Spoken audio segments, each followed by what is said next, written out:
The fight over the state's voter rolls landed in federal court today. It's one of several lawsuits filed against the state's acting Secretary of State and the Attorney General. KXAN's Wes Rappaport is live from the courthouse in San Antonio with the latest. Wes.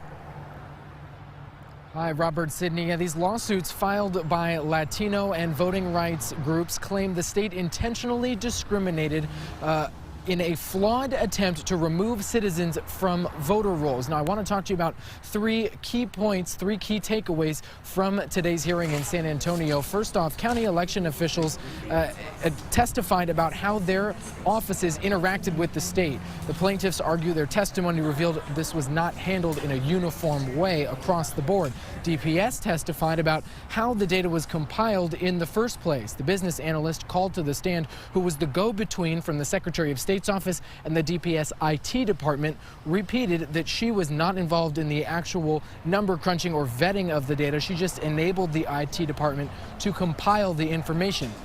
And the plaintiffs called one voter to the stand today, a voter who's part of this class action lawsuit who was on the non-citizen list despite becoming naturalized in 2015. She wants state leaders to be held accountable for their words and actions.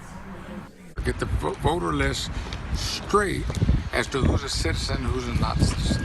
That's what we can accomplish here. We're not attacking the state's right to purge the voter list or the county's right to purge.